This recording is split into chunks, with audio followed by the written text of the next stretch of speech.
कर्पूरगौरं करुणावतारं संसारसारं भुजगेन्द्रहारं सदा वसन्तं हृदयारविन्दे भवं भवानी सहितं नमामि। जय श्री कृष्णा, राधे राधे, जय माता दी, हर हर महादेव, जय भोलेनाथ। बहुत सारे लोग ऐसे हैं जो विश्वास करते हैं भगवान पे, भगवान के संकेतों पे विश्वास करते हैं। उन्हें लगता है कि हाँ, कोई ना कोई शक्ति है जो इस दुनिया को चला रही है। उन्हें लगता है कि हर इंसान के अंदर एक जीवात्मा होती है जिसमें भगवान की शक्ति होती है। भगवान हर इंसान के अंदर निवास करते हैं। लेकिन उनमें से कुछ लोग ऐसे भी होते हैं जो हर बात में प्रमाण मांगने लगते हैं कि इसका प्रमाण क्या होता है, उसका प्रमाण क्या होता है, ये कौन से शास्त्र में लिखा है, ये कहाँ लिखा हुआ है, ये कहाँ बताया गया है। तो जो व्यक्ति अविश्वास पैदा करते हैं अपने मन में अविश्वास रखते हैं, उन पे दैवी कृपा कहाँ से हो सकती है। सबसे बड़ी बात यह होती है कि विश्वास में ही भगवान होते हैं। विश्वास नहीं है तो कहीं भगवान नहीं है।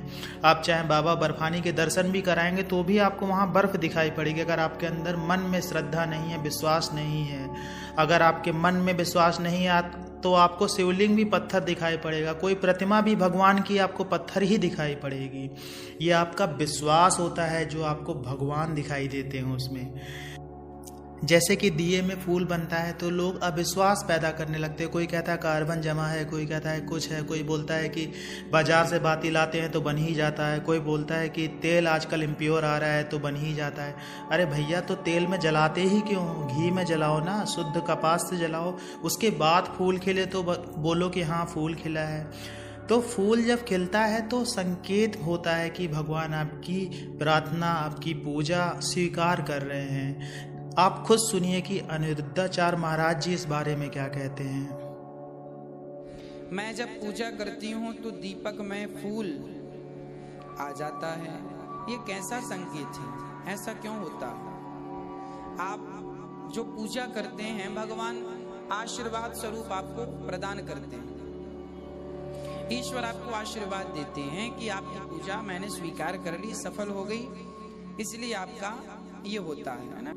तो सुना आपने महाराज जी क्या कह रहे हैं। तो कुछ बातें विश्वास की होती हैं, कुछ बातें अनुभव की होती हैं। जब आप पूजा पाठ में कुछ अनुभव करते हैं तो जरूरी नहीं होता है कि उनका कहीं शास्त्रों में उल्लेख लिखा हो।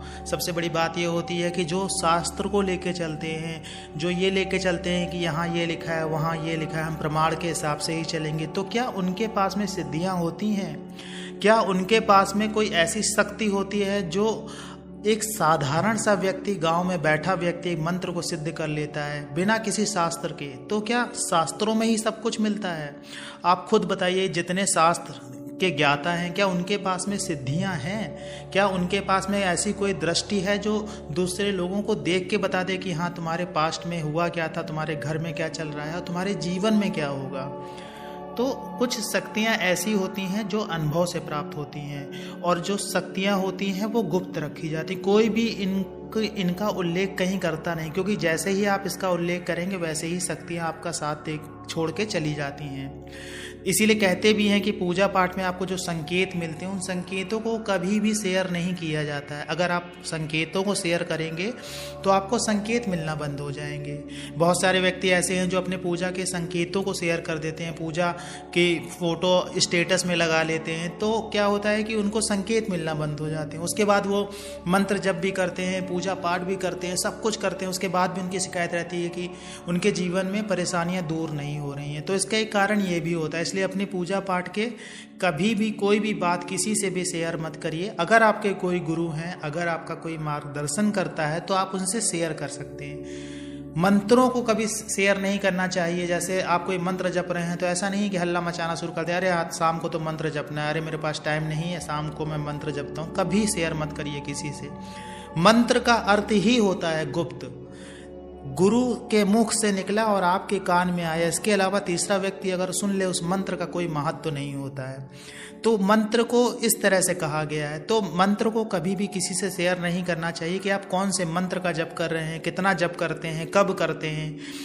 अपनी पूजा पाठ से संबंधित, अपनी अध्यात्म से संबंधित किसी से कुछ भी शेयर मत करिए। बहुत कोई खास व्यक्ति है आपका जो आपसे सीखना चाहता है, आपको गुरु रूप में देखता है, आप उसको बता सकते हैं। गुरु का अर्थ ही होता है कि अपने शिष्य को सब कुछ दे देना, जितना उसके पास है वो सब दे देना, उसी को गुरु कहते हैं। लालसा बस तो गुरु बहुत सारे बन जाएंगे, लेकिन सच्चा गुरु मिलना बहुत मुश्किल होता है।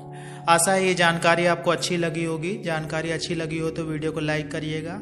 कमेंट्स में जय माता दी, जय श्री कृष्णा, हर हर महादेव लिखिएगा। मिलते हैं आपसे अगले वीडियो में नई जानकारी के साथ में। तब तक के लिए जय श्री कृष्णा।